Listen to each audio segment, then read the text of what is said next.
মৌলা আলী শেরে খোদা, আরেক পাশে মা ফাতেমা রাদিয়াল্লাহু তাআলা আনহু, আরেক পাশে ইমাম হুসাইন রাদিয়াল্লাহু তাআলা আনহু, আরেক পাশে হচ্ছে ইমাম হাসাইন রাদিয়াল্লাহু তাআলা আনহু।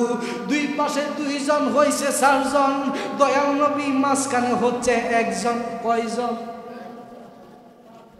দুই পাশে দুইজন কইরা চারজন, দয়াল নবী চারজনের মাঝে হচ্ছে একজন। কয়জন? এই পাঁচজন হচ্ছে আহলে বায়াত। কি বায়াত? পাঁচজন হচ্ছে আহলে বায়াত। আর চাদর মুবারক পেছাইয়া আমার নবী আল্লাহর দরবারে হাত বাড়াইয়া দিলেন।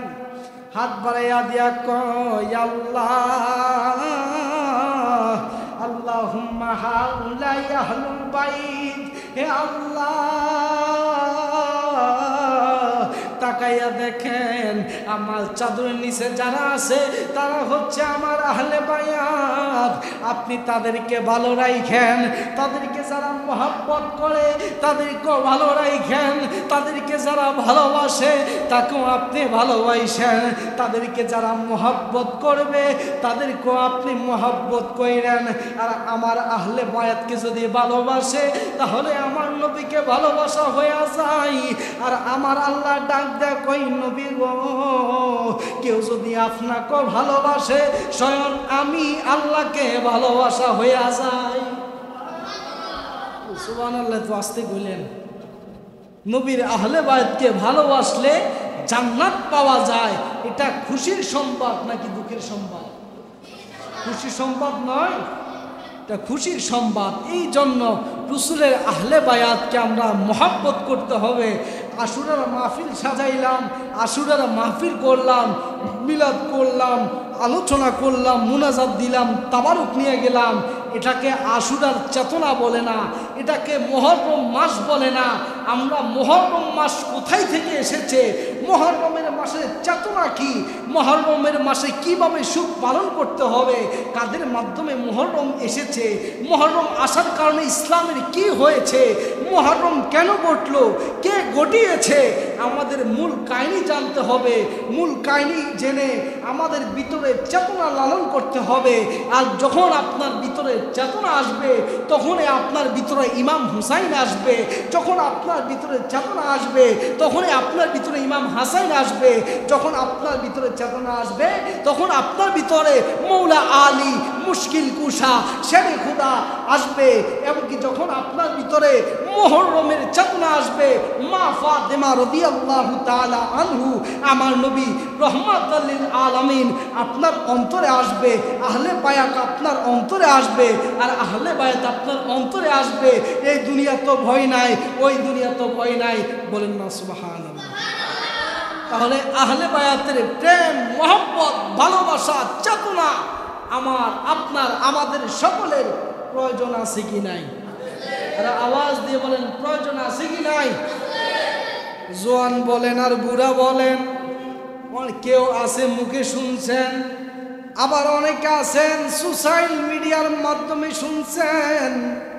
এমনও বেঈমানের গোষ্ঠী বলে, এমনও মুনাফিক ইয়াজিদ বাহিনীর চেলাফেলারা বলে ওই দিন মুহররমের 10 তারিখে যুদ্ধ হয়েছে, তা নাকি ইমাম হুসাইন নিজে নাকি যুদ্ধের জন্য আহ্বান করেছে। বলেন না নাউজুবিল্লাহ। আর যুদ্ধ হবে নাকি ইমাম হুসাইন জেনে এখানে এসেছেন। নাউজুবিল্লাহ। এখন আপনাদের কাছে প্রশ্ন, ইমাম হুসাইন যদি যুদ্ধ করতে আসেন, ইমাম হুসাইন এত বড় একটা মোকাবেলার সাথে ইমাম হুসাইন সামনে পড়বেন, ইমাম হুসাইন যদি জানতেন 3 আর 6 মাসের আলী আসগরকে কখনো আনতেন? একটা বাবা যতই খারাপ হোক, বাবা যদি জানে আজকে হাজিউজ বাজারে বাসে বা ফিকাফে বা যে কোনো গাড়ির সাথে অ্যাক্সিডেন্ট হবে, কোনো বাবা কি সন্তানকে নিবে? কোনো বাবা সন্তানকে নিবে? তাহলে এটা থেকে প্রমাণ হয়ে যায় যে মৌলা আলী যেহেতু ছোট 6 মাসের আলী আসগরকে নিয়ে গিয়েছেন, তাহলে তিনি যুদ্ধ করতে যান নাই, কাফের ইহুদিদের সাথে মোকাবেলা করতে যান নাই, তিনি গিয়েছেন নানা নবী মুহাম্মদ রাসূলুল্লাহ সাল্লাল্লাহু আলাইহি সাল্লামের ইসলামকে তাজা করার জন্য। বলেন না সুবহানাল্লাহ। আজকে একটা বর্ণনা পড়লাম, ইমাম হুসাইন কারবালার ময়দানে যাওয়ার পিছনে, কুফার ময়দানে যাওয়ার পিছনে এটার অন্যতম একটা রহস্য হয়েছে, ইয়াজিদ বাহিনীরা কেউ বলে এত হাজার, কেউ বলে অত হাজার, আবার কোন রেফারেন্সের মধ্যে পাওয়া গেছে 1 আর 2 5 6 হাজার নয়, 12,000 সিটি ইমাম হুসাইনের দরবারে পাঠিয়েছে। সুবহানাল্লাহ। ও সিটির মধ্যে এমন সুন্দর লেখা, ও ইমাম হুসাইন আপনার নানা ইসলাম প্রচার করছে কত কষ্ট করে। দেখেন ইয়াজিদ বাহিনী কিভাবে চিঠির উত্তর লিখতেছেন যে আপনার নানা ইসলামের জন্য কত ত্যাগ সহ্য করেছেন, আপনার নানা ইসলামের জন্য নিজের শরীর থেকে রক্ত জড়াইলেন, আপনিও তো ইসলামের হাল ধরতে হবে, কষ্ট করতে হবে। কিভাবে ধরবেন, কিভাবে ইসলাম তাজা করবেন আপনি ভালো জানেন। কিন্তু আমরা যত ইহুদি আছি, আমরা যত নাসারা আছি, আমরা যত সৈন্য বাহিনী আছি, আমরা সকলে আপনি ইমাম হুসাইনের কাছে আমরা সকলে বায়াত গ্রহণ করব, আমরা বায়াতে রাসূল গ্রহণ করব, আমরা ইসলামের ছায়াতলে আসব, আমরা আপনার আল্লাহর হাবিবকে মানব, আমরা আল্লাহকে মানব, নামাজ আদায় করব, রোজা আদায় করব। তার জন্য আমাদের প্রয়োজন হচ্ছে বায়াতে রাসূল, আমাদেরকে আপনি বায়াত ফরাইয়া দেন, আমাকে আপনি বায়াত গ্রহণ কইরা দেন। শুধু আমরা 100 আর 200 মানুষ নয়, আমরা হাজার হাজার মানুষ কুফার জমিনে আপনার হাতে বায়াত গ্রহণ করার জন্য অপেক্ষামান আছি।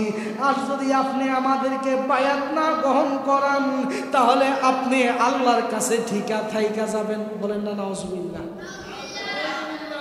কত সুন্দর সুন্দর লেখা যে আপনি আমাদেরকে বায়াত করান, আর যদি বায়াত না করে যদি আমরা মরে যাই তাহলে আপনি কি জবাব দিবেন। কত সুন্দর সুন্দর লেখা।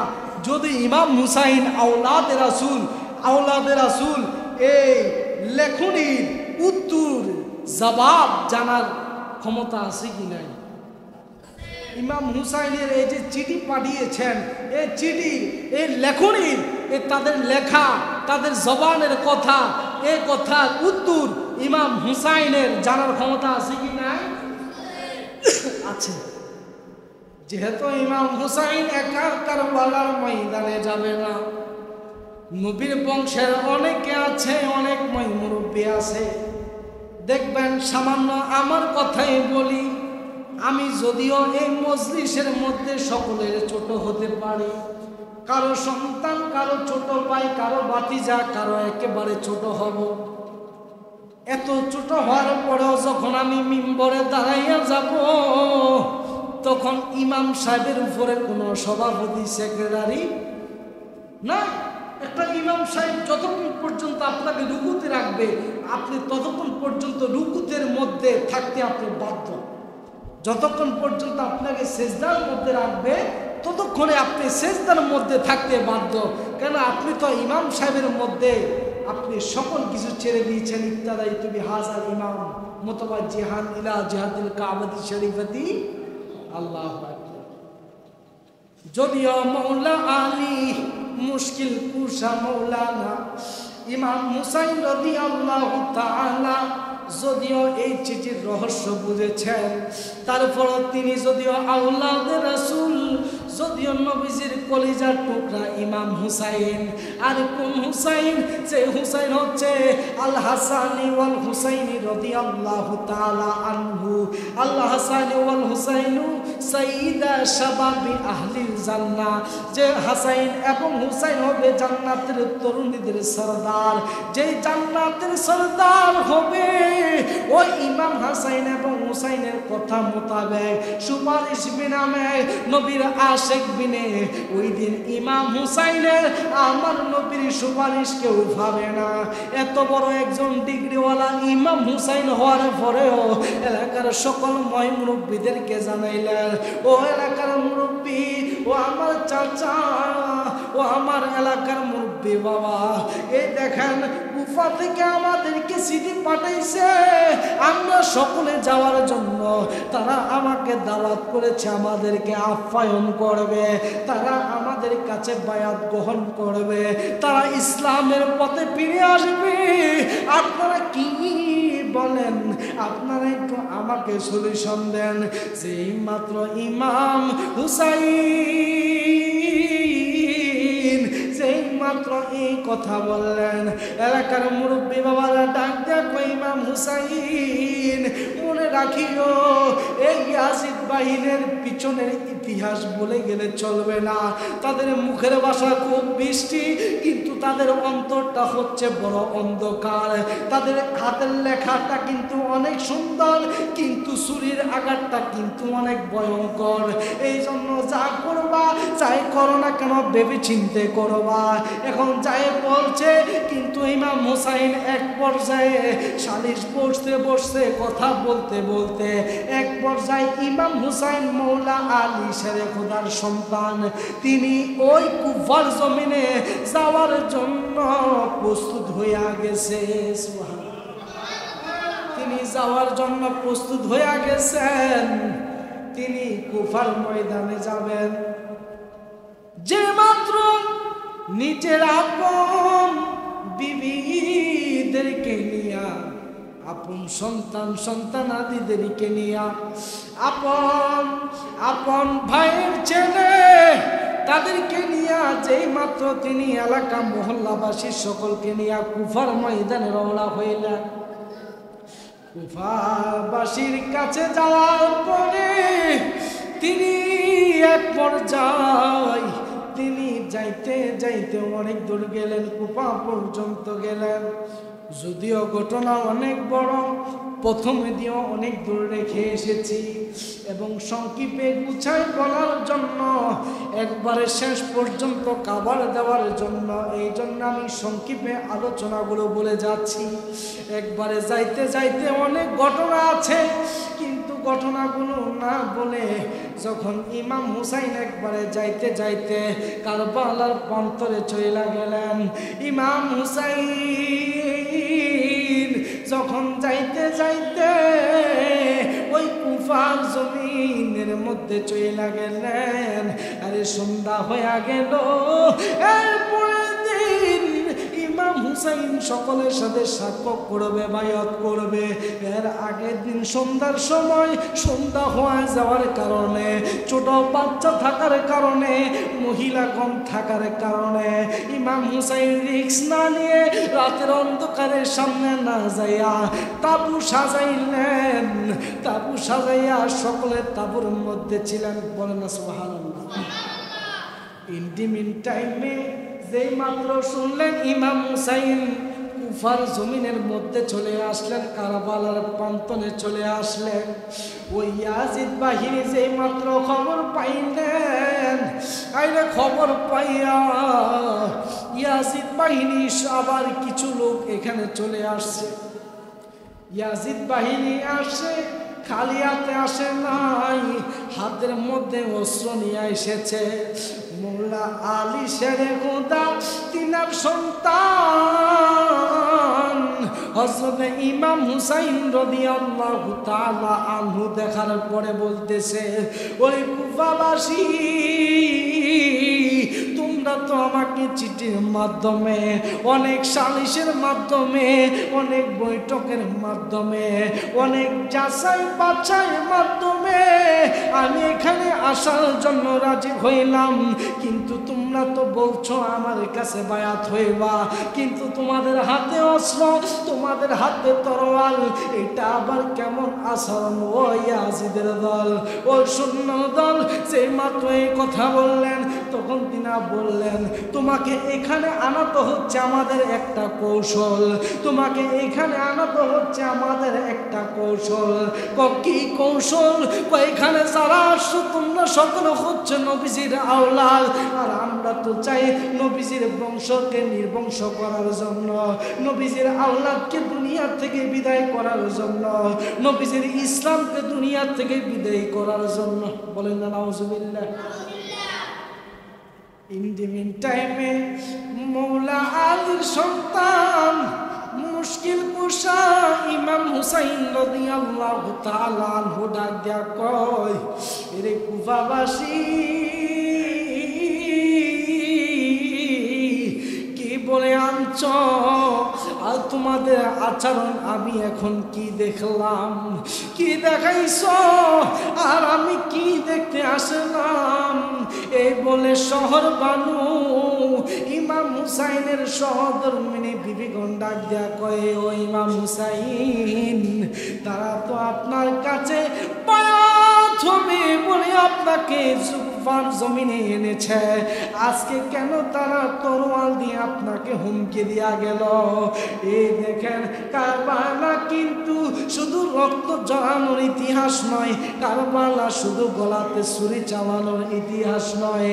এখানে আমার মৌলা আলী শেরে খুদা রহমতুল্লাহ আলাইহি ডাক দিয়া কয়, এ বিবিগণ, আল্লাহ যা করে ভালোর জন্য করে, কিন্তু তারা তো হচ্ছে পর মানুষ, পর মানুষের সামনে কখনো আসা যাবে না। তোমরা সকলে তাবুকের ভিতরে চলে যাও, তোমাদের পর্দাকে তোমরা মেনটেন করো। এই জন্য আওয়াজ দিয়ে বলুন, পর্দা কি আমাদের এখান থেকে আসে নাকি ওই কারবালার প্রান্তে? হাইরে কঠিন হুমকি দমকির মোকাবেলা হওয়ার পরও নবীজির আওলাদগণ পর্দা ছাড়েন নাই, নবীজির আওলাদগণ বোরকা ছাড়েন নাই, হিজাব ছাড়েন নাই। কিন্তু আমাদের এই যুগের মা-বোনদের জামা কাপড় কোনো কিছুর অভাব না থাকার পরেও, স্বামী এত বুঝানোর পরেও, আর ছোট ছোট সন্তানরা মাকে বুঝানোর পরেও, তারপরে ওই মা ওই বাড়ির স্ত্রী হিজাব না পইরা হাজিগঞ্জ বাজারে যায়, এমন মা আমাদের সমাজে আছে কি নাই? আসেনি? আছে। কিন্তু আমার নবীর আওলাদ ইমাম হুসাইন রাদিয়াল্লাহু তাআলা আনহু ডাক দিয়া কয়, যত বিপদ আসুক আমরা মোকাবেলা করব রে শহর বানু, তোমরা সকলে তাবুকের মধ্যে থাকো। যে মাত্র দেখলেন আরে মদিনা থেকে কত লোক নিয়ে আসেন, হায় দাওয়াতে আসবে বইলা কত লোক আসলো, কত লোক ইমাম হুসাইনের সফর সঙ্গিনী হইল, কত লোক ইমাম হুসাইনের সাথে চলে আসলো। এখন দেখে বিষয়টা একবারে অন্যরকম, এখন দেখে বিষয়টা একবারে উল্টা হয়ে গিয়েছে। ইমাম হুসাইন ডাক দিয়া কয়, ও আমার মদিনার মানুষ, ও আমার মদিনার মানুষ, আরে আমরা তো ভেবে আসলাম একটার জন্য, এখন তো অন্য একটা হয়ে যাচ্ছে। আমরা তো আসলাম তাদের মুখের কথা শুনে, এখন তো তাদের অন্তর অন্যরকম হয়ে গিয়েছে। শুনো, আমি এখানে থাকবো কারণ আমি হচ্ছে নবীজির আওলাদ। নবীজির আওলাদ জীবন দিতে শিখে, কিন্তু মাগার ঈমান দিতে শিখে, ঈমান দিতে শিখে নাই। আমি যেহেতু নবীজির আওলাদ, যেহেতু আমার নানা আমাকে শিক্ষা দিয়েছে জীবন দিয়া দেব মোকাবেলা কইরা, কিন্তু কখনো বাতিলের কাছে, বেঈমানদের কাছে কখনো আমি ঈমান দিব, কখনো ঈমান দিব না। যে মাত্র এই কথা বললেন, তখন তিনি বলতে চাই, ও মৌলা হুসাইন, কি আপনি বলতে চান? আমি আসছি, আমি থাকি, কিন্তু তোমরা যারা আসছো, তোমরা রাত্রের মধ্যে তোমরা জায়গাটা সেভ করে নাও, তোমরা বাড়ির দিকে রওনা হয়ে যাও। আব্বা তোমরা অন্যদিকে চলে যাও, আমাকে একলা এখানে থাকতে দাও, কেন আমি পারলে তাদের সাথে মোকাবেলা করব, আর না পারলে আমি শাহাদাতের পেয়ালা পান করব। যে মাত্র কথা বললেন, হাই রে সারা চলে গেল। ইমাম হুসাইনের সফর সঙ্গী প্রায় যতজন ছিল, কোন সফর সঙ্গী রাত্রের মধ্যে যায় নাই। সুবহানাল্লাহ। যেখানে এত বড় একটা সমস্যার মধ্যে মোকাবেলা হওয়ার পরেও ইমাম হুসাইন বলল যে আমি থাকি, তোমরা চলে যাও, জায়গাটা সেফ নয়, তোমরা অন্য জায়গার মধ্যে চলে যাও, তোমরা আমাকে একা থাকতে দাও। যে মাত্র এই কথা বললেন, মদিনার কোনো মানুষ ইমাম হুসাইনকে একা রাখতে রাজি নয়। যে মাত্র এই কথা বললেন, মদিনার কোনো মানুষ একা ইমাম হুসাইনকে রেখে যাইতে রাজি নয়। ইমাম হুসাইন এর পরের দিন ডাক দেয়া কইল, মদিনাবাসী রে, তোমরা এত কষ্ট সহ্য করার পরেও, এত হুমকির মোকাবেলা হওয়ার পরেও তোমরা কেন যাও নাই? কোনা যেখানে আসছি মোকাবেলা করে যাব, যেহেতু ইমাম মুসলিমকে মেরে ফেলেছে, যেহেতু নবীর বংশের অনেকদেরকে অনেকে হত্যা করে ফেলেছে, সেখানে আমরা এখন মোকাবেলা করে যাব, আরেক না হয় আমাদের লাশ যাবে। তাছাড়া আমরা নিজের শরীর নিয়া, তাছাড়া নিজেদের দেহ নিয়া এই কুফার জমিন থেকে বাতিলদের সাথে মোকাবেলা না কইরা আমরা এই কারবালার ময়দান ছাড়তাম না। এরপরের দিন কি হইল? হায় রে, এখান দিয়ে সকিনার বিয়া, এখান দিয়ে নবী, এখান দিয়ে মৌলা আলী বাইয়ের সন্তানের সাথে সকিনার বিয়া, এখান দিয়ে বিয়া হইল। হ্যাঁ, বিয়ে হইয়া বাসরের মধ্যে না ডুইকা এমন এক সময় সকিনার থেকে বিদায় নিয়ে আসলো। তিনিও যুদ্ধের ময়দানে গেলেন। যুদ্ধের ময়দানে যাওয়ার পরও তিনি শহীদ হইলেন এবং কইরে একের পর এক অনেক আশিক রাসূলগণ, অনেক আওলাদগণ, অনেক প্রেমিকগণ তিনা শহীদ হইয়া গেলেন। ইন্টিমেট টাইমে নবীজির একজন আওলাদ আছে, নবীজির একজন আশেক আছে, মৌলা আলী ইমাম হুসাইনের একজন আশেক আছে, যিনার নাম হচ্ছে ওয়াহাব কালবি। ওয়াহাব কালবি তিনি আমার নবীজির নাতি ইমাম হুসাইনের কদম মুবারকের মধ্যে এসে কয়, নবীজির আওলাদ গো, ওই ইমাম হুসাইন যে ইসলামের জন্য আমার নবী জীবন দিয়েছেন, আর ওই ইসলামের জন্য নবীজির অনেক আওলাদগণ জীবন দিয়ে দিয়েছেন, ওই ইসলামের জন্য আমি একজন নবীর আশেক হইয়া, নবীজির আশেক হইয়া আমার চোখের সামনে নবীজির আওলাদদেরকে নির্মমভাবে হত্যা করবে, নির্মমভাবে শহীদ করবে, আর নবীর আশেক উম্মত হইয়া এটা আমি ওয়াহাব কালবি কখনো বরদাস্ত করতে পারি না গো মৌলা হুসাইন। যে মাত্র এই কথা বললেন, ওয়াহাব কালবি মায়ের কদমে চইলা গেলেন। মা গো, ও মা, আমি আপনার কাছে আজকে একটা আরজি করব, আপনার কাছে আজকে একটা জিনিস চাইব গো মা। মা ডাক দিয়া কয়, সন্তান রে, ও সন্তান, কি তুমি আমার কাছে চাইবা? সন্তান ডাক দিয়া কয়, মা গো,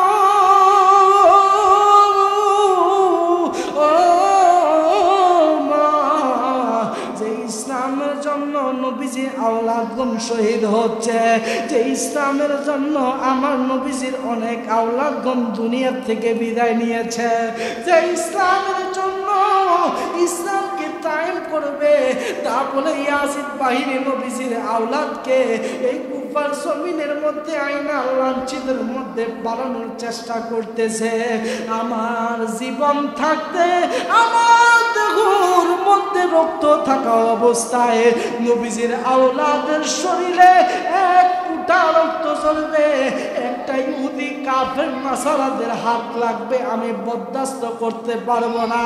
তাই সকলের আগে আমি যুদ্ধের ময়দানে যাইতে চাই গো মা, আপনি আমাকে সুযোগ করে দেন, আপনি আমাকে সাজাইয়া দেন, আপনি আমাকে বিদায় কইরা দেন, আপনি আমাকে যুদ্ধের সাজুগুজু করিয়া দেন। সুবহানাল্লাহ।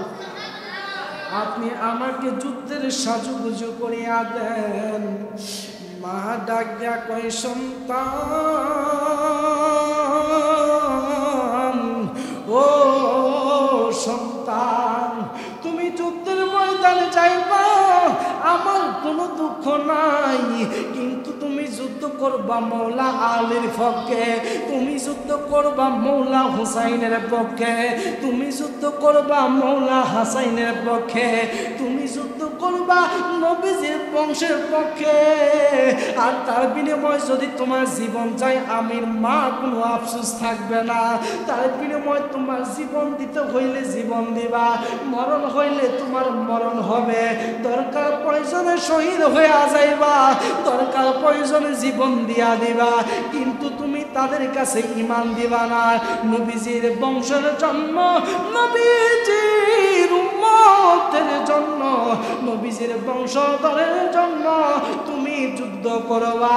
আর আমার মার একটা দাবি আছে, তুমি তোমার হাতটা আমার সামনে দাও। যে মাত্র ওয়াহাব কালবির সামনে হাতটা দিলেন, ওয়াহাব কালবির মা নিজের সন্তানের হাতে একটা তরোয়াল ধরাইয়া দিলেন। সুবহানাল্লাহ। ওয়াহাব কালবির মা নিজের সন্তানের হাতে একটা তরোয়াল ধরাইয়া দিলেন। তরোয়াল ধরার মধ্যে কোনো সীমাবদ্ধ নয়। তরোয়াল ধরানোর পরে ওয়াহাব কালবির মা ডাক দেয়া করে, সন্তান রে, ও আমার সন্তান, শুনে নাও, শুনে নাও, আমি তোমাকে আজকে একটা নসিহত করব, যা কখনো করি নাই। ইয়া আম্মা, আপনি কি নসিহত করবেন? আপনি কি নসিহত আমাকে করবেন? করেন না গো মা। যেই মাত্র এই কথা বললেন, ওয়াহাব কালবির মা হাতে তরোয়ালটা দিয়া কইতেছে, রে বাবা, তোমাকে কখনো আমি কসম দেই নাই, কিন্তু আজকে আল্লাহর জালালিয়তের কসম তোমাকে আমি দিলাম। তোমার হাতে আমি তরোয়াল দিলাম। নবীর পক্ষে থাকার কারণে, নবীর বংশের পক্ষে থেকে যুদ্ধ করার কারণে তোমার জীবন যা হোক চাইলে যাবে, কিন্তু তুমি যুদ্ধের ময়দান থেকে একবার পিছনে নামতে পারবে। সন্তানকে মা বলে কে বলে? আরে কথা বলেন না, কে বলে? সন্তানকে মা বলে। যে যুদ্ধ হবে, মোকাবেলা হবে, তোমার উপরে আগাবা, পিছনের দিকে পিছপা হওয়া যাবে। আর সাধারণত এখন আমাদের হাজিজ বাজানো কিলাকিলি লাগলো, মারা আগে সন্তানকে করবো যে বাবা সব হুতি যাক, কিন্তু তুই যাই দি পারতি। মায়ের একটা সন্তানের প্রতি একটা টান আছে না বাবা? টান আছে। যত কিছু হোক মা সন্তান রে কইব, সন্তান কাজের দোকানের কাছে মারামারি লাগছে, তুমি যাইও না, তোমার ক্ষতি হইতে পারে। হাজিগঞ্জ বাজারে মারামারি লাগছে, তুমি যাইও না, তোমার ক্ষতি হইতে পারে। কিন্তু ওয়াহাব কালবির মা কেমন সবচা আশিকে রাসূল, ওয়াহাব কালবির মা কেমন আশিকে রাসূল রে বাবা। ওয়াহাব কালবির মা ডাক দিয়া কই, সন্তান, আমি তোমার হাতে একটা তরোয়াল দিলাম, তাতে কোনো সীমাবদ্ধ নয়। আল্লাহর জালালিয়তের কসম দিয়া তোমাকে বলি রে সন্তান, যুদ্ধের ময়দানে তোমার উপরে আক্রমণ হবে, তোমার উপরে অনেক বাধা আসবে, কিন্তু বাধা আসার পরেও, আক্রমণ করার পরেও তুমি যুদ্ধ করতে হবে। একবার পিছনে দিবা, আমি মা হয়ে তুমি সন্তানকে বললাম, ওই কিয়ামতের দিন, ওই কঠিন মহাদিবস দিবসের দিন আমি মা আমার দুধের ঋণ পরিশোধ করতে দিতাম না। সুবহানাল্লাহ। আমার মার দুধের ঋণ আমি শোধ করব না। যদি তুমি সন্তান একবার পিছনের মধ্যে চলে আসো, ওহাব কালবিও যাওয়ার জন্য আগ্রহ, মা সন্তানকে শহীদের রাস্তায় দেওয়ার জন্য আগ্রহ। ইন্দিমিনটাবে মা থেকে বিদায় নিয়া, মৌলা আলীর বংশধর থেকে বিদায় নিয়া, ইমাম হুসাইনের থেকে বিদায় নিয়া, সবার থেকে বিদায় নিয়া যেই মাত্র আইরে ওয়াহাব কালবি যুদ্ধর ময়দানে গেলেন, যুদ্ধর ময়দানে যাওয়ার পরে যুদ্ধ করতে করতে এমন এক সময় এমন এক পর্যায়ে আসছে, ওয়াহাব কালবির চতুর্পাশে ইয়াজিদ বাহি গেরো কইরা ফেলাইছে। সুবহানাল্লাহ। চতুর্পাশে আইরে সকল ইহুদিগণ আমার ওয়াহাব কালবিরে গেরো দিয়া ফালাইছে। যে মাত্র তাদের সাথে মোকাবেলা করার জন্য যখন আর কোনো শব্দ নাই, তখন ওয়াহাব কালবি কি করবে? এক পা সামনে না দিয়ে এক পা পিছনে দেওয়ার চেষ্টা করছে। এক পা পিছনে দেওয়ার সাথে সাথে ওয়াহাব কালবির মার কথা মনে পড়া গেল। কিরে আমার মা না বলছে এক পা সামনে দেওয়ার জন্য, আর এক পা পিছনে যেন না দে, আর পিছনে যদি আমি এক পা দে, আমি যদি যুদ্ধের ময়দান থেকে পালায় আসি, তাহলে আমার মা বলছে আমার মা দুধের ঋণ শোধ করবে না, আমার মা দুধের যাবি আমার সন্তানের উপর থেকে ছাড়বে না। মায়ের কথা মনে করে আইরে সন্তান ওয়াহাব কালবি কি করলেন? সামনের মধ্যে যাইয়া আবার যখন যুদ্ধর মধ্যে লাইগা গেলেন, এমন টাইমে একজন বেঈমান ইয়াজিদ শয়তান আইসা আমার ওয়াহাব কালবির শরীরের মধ্যে গর্দানের মধ্যে এমন জোরে একটা আঘাত করেছেন, যে আঘাতের সাথে সাথে ওয়াহাব কালবির দেহ থেকে কল্লা দুনিয়ার জমিনে পড়ে গেছে। বলেন না নাউজুবিল্লাহ। এমন জোরে একটা কূপ দিলেন ওয়াহাব কালবির গলায়, ওয়াহাব কালবির গর্দানটা জমিনের মধ্যে পড়ে গেল। ওই কাফের ইহুদি মুশরিকের দল কি করলেন? ওয়াহাব কালবির এই দেহ থেকে গর্দান আলাদা হওয়া এই কল্লাটা এইভাবে চুলের মধ্যে ধরলেন। চুলের মধ্যে ধরিয়া এই কল্লাটা আবার উপরের মধ্যে উঠাইলেন। উপরের মধ্যে উঠাইয়া হাঁটতে হাঁটতে ওয়াহাব কালবির বাড়ির মধ্যে গেলেন। বাড়ির মধ্যে যাইয়া কয়, ওয়াহাব কালবির মা, ও ওয়াহাব কালবির মা, তুমি কেমন মা? তুমি কেমন মা? তুমি তোমার সন্তানকে বলছো যুদ্ধের ময়দানে একবার পিছনে আসলে, যুদ্ধের ময়দান থেকে পলায় আসলে তুমি তোমার সন্তানের তোমার দুধের ঋণ তুমি পরিশোধ করবা না। এই জন্য তোমার সন্তান ওই দুধের ঋণের কথা ভেবে তোমার সন্তান যুদ্ধ করার জন্য সামনে আগ্রহ হইল। ইন্টিমেট টাইমে আমরা সকলে তোমার সন্তানের দেহ থেকে গর্দান আলাদা কইরা দিলাম, তোমার সন্তানের গর্দান আলাদা কইরা দিলাম, কিন্তু তারপরও কি তোমার মায়া লাগে না? এ কথা বললেন, কন্যা আমার মায়া লাগে না। কেননা আমি দিছি আমার সন্তানকে শহীদ হওয়ার জন্য, নবীর পক্ষে থাকার কারণে। আর নবীর পক্ষে থাকার কারণে যদি আমার সন্তানের মৃত্যু হয়ে যায়, আমার মারও কোনো দুঃখ নাই, আমার সন্তানের কোনো দুঃখ নাই।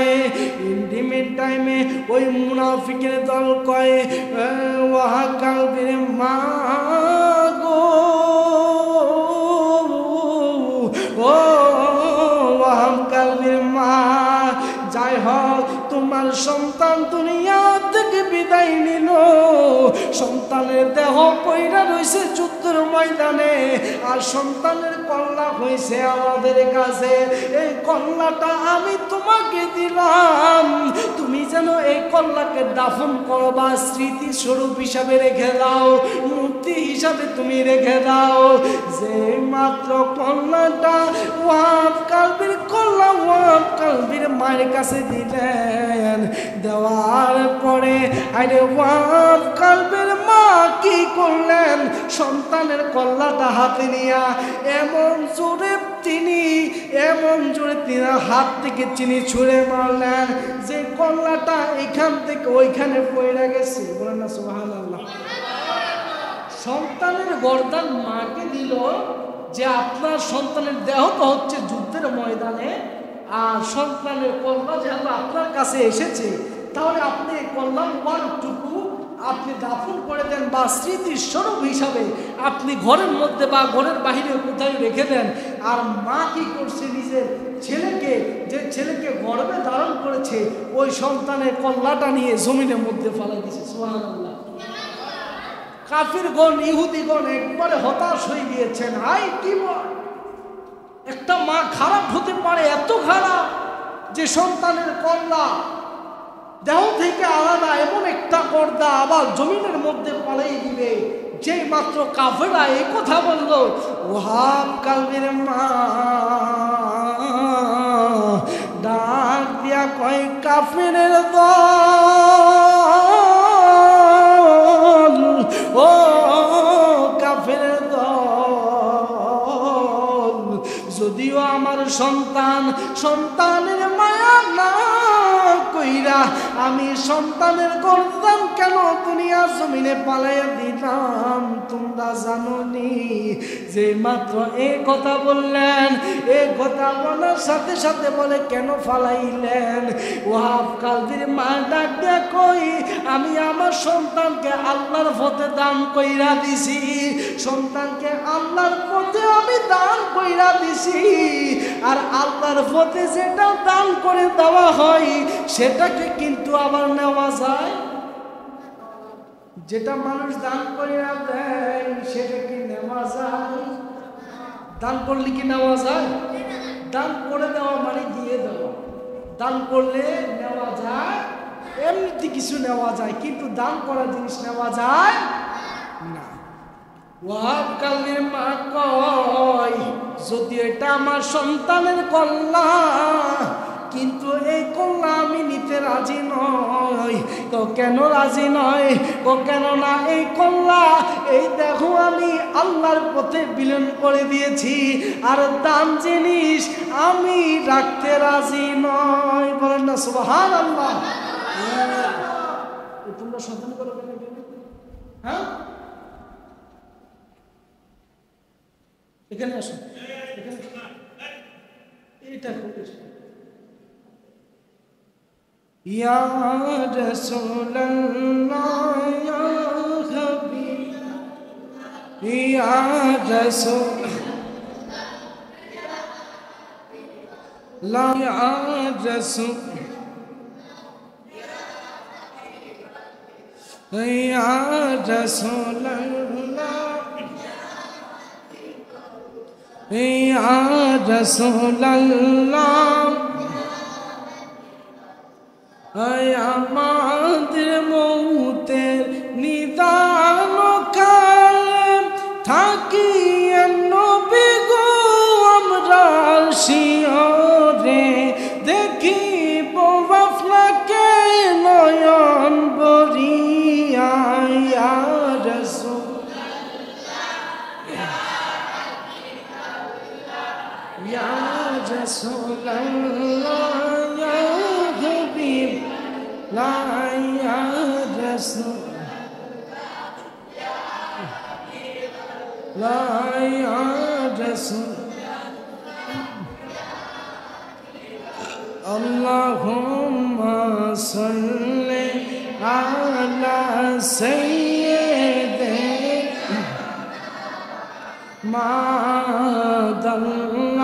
মাদাল্লাহুম্মা সাল্লি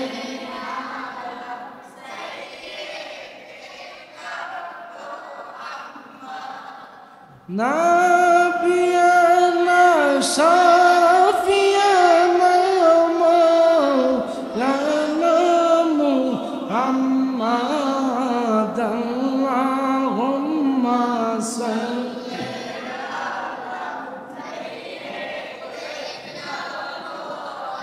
মাদনা বিয়ানা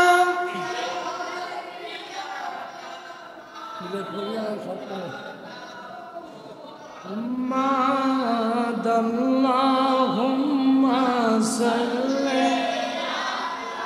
سيدنا محمد نبي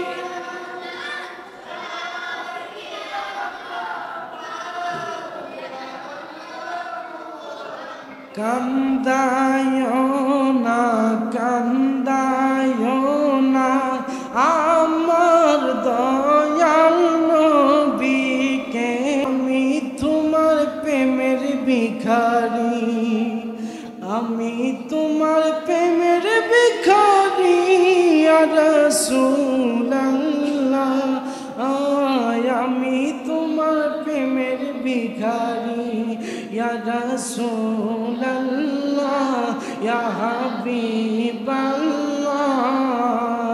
আমি তোমার প্রেমের ভিখারি ও তোমারি প্রেমেতে আমার কলিজায় আঙ্গার গো রাসূল কলিজায় আঙ্গার তোমারি প্রেমেতে আমার কলিজায় আঙ্গার গো রাসূল কলিজায় আঙ্গার ও দেখা দিয়ে শান্ত করো ও দিদা দিয়ে শান্ত করো সাকিয়ে কাউসার ইয়া রাসূলুল্লাহ আমি তোমার প্রেমের ভিখারি ইয়া রাসূলুল্লাহ আমি তোমার প্রেমের ভিখারি ইয়া রাসূলুল্লাহ ইয়া হাবিবাল্লাহ আমি তোমার প্রেমের ও তোমারি প্রেমেতে রাসূল নাই যে তুলনা গো রাসূল নাই যে তুলনা তোমারি প্রেমেতে রাসূল নাই যে তুলনা গো রাসূল নাই যে তুলনা তোমার প্রেমে জিন্দা হইল তোমার প্রেমে জিন্দা হইল উস্তনে খান্না ইয়া রাসূলুল্লাহ ইয়া রাসূলুল্লাহ ইয়া হাবিবাল্লাহ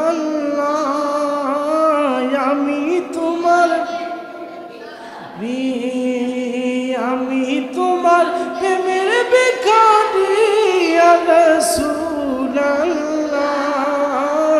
আমি ইয়া রাসূলুল্লাহ ইয়া হাবিবাল্লাহ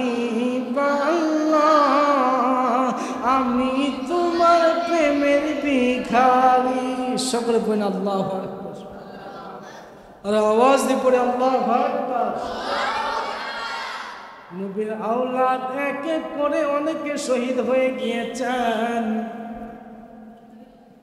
ইন দি মিন টাইমে ওয়াব কালবিও তিনিও শহীদ হয়ে গেলেন এক এক করে অনেক দিন চলে যায় একের পর এক যুদ্ধ হইতেছে আর যুদ্ধ লাগতেছে একদিন চলে যায় দুই দিন চলে যায় ওই ইমাম হুসাইনের ঘরের মধ্যে তাবুকের মধ্যে যতটুকু পানি ছিল যতটুকু পাত্রের মধ্যে পানি ছিল রে বাবা অতটুকু পানি আপনার আস্তে আস্তে একদিন 2 দিন করে খেতে খেতে ওই পাত্রটা পানি বিঘ্ন হয়ে গেছে। সুবহানাল্লাহ। যে মাত্র 1 দিন 2 দিন 3 দিন 4 দিন কয়েকদিন পর যেভাবে ইমাম হুসাইনের পানির পাত্রটা খালি হয়ে গিয়েছে পান করতে করতে, ইন্টিমেট টাইমে হায়রে মৌলা আলী ইমাম হুসাইনের স্ত্রী শহর বানু যে মাত্র নিজেও খাইতে পারে নাই, সন্তানকে খাওয়াইতে পারে নাই, স্বামীকে ডাক দেয়া কয়, স্বামী ও স্বামী, আমরা না বড় মানুষ, আমরা না সহ্য করতে পারি, আমার এই ছোট জাদুমণি তো সহ্য করতে পারে না পানির পিপাসা। আজকে কয়দিন হয়ে যায় নিজ পানি খাইতে পারি না, কোনো কিছু আহরণ করতে পারি না, যার ফলে আমার স্তনে কোনো দুধ নাই, সেই দুধ যে আমার সন্তানকে আমি আহরণ করাবো। যে মাত্র এই কথা বললেন, এই কথা বলার পরে ইমাম হুসাইন ডাক দেয়া কই, বিবি রে ও বিবি, সন্তান কিছু খাইতে পারে না, এটা তো আমার কাছেও খারাপ লাগে, কিন্তু এই ইয়াজিদ বাহিনী, এই শূন্য বাহিনী এমন দুশ্মনী আমাদের সাথে করে যে দুশ্মনী করতে করতে বোরাক নদীর পানিটাও তারা আটক করে নিয়েছে, আমাদের যাওয়াটাও নিষেধ করে দিয়েছে। কত পশু পাখি ওই বোরাক নদীর পানি পান করলো রে, কিন্তু আমার সন্তান আলী আসগর পানির জন্য কাতরাতে কাতরাতে মারা যাচ্ছে। যে মাত্র এই কথা বললেন, আইরে শহর বালুটা দিয়া কই, ইমাম হুসাইন আইরে ভুল হইলে আমরার হইছে, দুশ্মনী হইলে দুশ্মনী আমরার সাথে হবে, যুদ্ধ হইলে আপনার সাথে যুদ্ধ হবে, কিন্তু আমার 6 মাসের বাচ্চা আলী আসগর সে পূর্ব চিনে না, পশ্চিম চিনে না, উত্তর চিনে না, দক্ষিণ চিনে না, সেই শত্রুমি চিনে না, তরোয়াল হাতে নিতে শিখে না, সে মোকাবেলা করতে এখনো শিখে নাই। আমার মনে হয় তারা যদিও আমাদের সাথে তাদের রাগ গুসা থাকতে পারে, যদিও আমাদের সাথে তাদের প্রতিশোধের আগুন নিবানোর একটা থাকতে পারে, কিন্তু আমার সন্তান তো ছোট মানুষ, আমার সন্তানকে মনে হয় পানি দিবে, শহর বানু করে হ্যাঁ মনে হয় পানি দিবে, আবার ইমাম হুসাইন কয় শহর বানু আমার মনে হয় তারা এমন নবীর দুশমন, তারা নবীর বংশকে নির্বংশ কইরা দিতে চায়, আমার মনে হয় না তারা আমার ছেলেকে পানি দিবে। তারপরও মায়ের মন মানে না, মা সন্তানকে পাঠাইয়া দিল, মা সন্তানকে পাঠাই দিল স্বামী ইমাম হুসাইনের ঘোড়ার মধ্যে কইরা। ইমাম হুসাইন যে মাত্র গুড়া করে ইমাম হুসাইন আলী আসগরকে নিয়ে ওই বোরাক নদীর প্রান্তনে গেলেন, কারবালার প্রান্তনে গেলেন। হাইরে সকল সৈন্য বাহিনী, ইয়াজিদ বাহিনী সবাই ইমাম হুসাইনকে ঘেরাও কইরা ধরল। ইমাম হুসাইন ডাক দেয়া কয়ে, ওই মুনাফিকের দল, ও বুড়াবাসী, ও কুফাবাসী, শুনে নাও, আমি ইমাম হুসাইন, আমি তোমাদের সাথে যুদ্ধ করতে আসি নাই, আমি তোমাদের সঙ্গে মোকাবেলা করতে আসি নাই। এই যে দেখো আমার হাতের মধ্যে দুধের বাচ্চা, দুধের শিশু, হাইরে ইমাম হুসাইনের সন্তান আলী আসগর, এই দুধের শিশু আলী আসগরকে পানির তৃষ্ণা তে কাতরানোর কারণে আমি তোমাদের কাছে নিয়ে আসি। এবং কি তোমাদের কাছে নিয়ে আসার কারণ হচ্ছে তোমাদের সাথে আমার দুশ্মনী, তোমাদের সাথে আমার বংশের সাথে হয়তোবা দুশ্মনী, তোমাদের সাথে আল্লাহর সাথে যত কিছু হোক না কেন হোক, কিন্তু আমার ছোট সন্তান আলী আসগরের সাথে তো তোমাদের কোনো সমস্যা নাই। তোমরা তো আমার আলী আসগরকে তোমরা তো একটু পানি দিতে পারো। তারা বলে ইমাম হুসাইন, তোমাদের বংশের নবীর বংশের কাউরে পানি দেওয়া যাবে না। আর ইমাম হুসাইন এই কথা শোনার পরেও কইও শুনবেন দল, দুশ্মনী আমার এই ছোট বাচ্চার সাথে করিও না। দরকার প্রয়োজনে আমি তোমার কোলের মধ্যে আমার সন্তান আলী আসগরকে আমি দিয়া দিব, তুমি তোমার কোলে কইরা নিয়া, তুমি কুপার পারে নিয়া তোমার হাতে কইরা তুমি আমার সন্তানকে পানি খাওয়াইও। তারা তাতেও রাজি হয় না। যে মাত্র এই কথা বললেন তারা রাজি হয় না। ও ঠিক আছে, আমার সন্তানকে তোমরা নিতে হবে না, এই জমিনের মধ্যে আমার সন্তানকে রাখা দেই, তোমরা এই জমিনের মধ্যে তোমরা আমার সন্তানকে একটু খাওয়াও যাও, আমি ধরবো না, ছুঁইব না।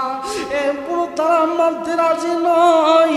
এই কথার মাঝখান দিয়ে ইমামে আলী আসগরের বুকের মাঝখান দিয়ে এমন জোরে তীর মারলেন, যে তীর ইমামে আলী আসগরের বুক দিয়ে তীর ঢুইকা তার পিছন দিয়া তীর বাহির হয়ে গেছে, আর সাথে সাথে দুনিয়া থেকে বিদায় নিয়েছেন। সবাই বলেন ইন্না লিল্লাহি ওয়া ইন্না ইলাইহি রাজিউন। এমন করে নবীর বংশ করে ছোট বাচ্চা হতে যুবক কিশোর সহ ময় মুরব্বী সহ এবং করে নবীর বংশের অনেকরে নির্বংশ কইরা দিছে। ইমাম হুসাইন কয় এবার আর আমার বসার সময় নাই। ইমাম হুসাইন কয় এবার আর বসে থাকার কোনো সুযোগ নাই। যে মাত্র এই কথা বললেন ইমাম হুসাইন কি করলেন, যুদ্ধের জন্য সবার থেকে বিদায় নিলেন। যদিও বিদায় দিতে চাই না কিন্তু বিদায় নিলেন। তার মধ্যে অনেক ঘটনা রয়েছে। আইরে চাচার কাছে চিঠি পাঠাইছে, আইরে নিজের ভাইয়ের মেয়েকে তিনার ভাবে বুঝ দিয়েছেন, শহর বানুকে শহর বানুর ভাবে বুঝ দিয়েছেন। সবার থেকে বিদায় নিয়ে একবারে সংক্ষেপের মধ্যে আমি আলোচনা ছেড়ে দিব। একবারে বিদায় নিয়ে তিনি কারবালার ময়দানে না পেরে তিনি উপস্থিত হয়েছেন। কেননা আমার নবী আমাদেরকে কারোর সাথে মারপিট করতে শেখায় নাই।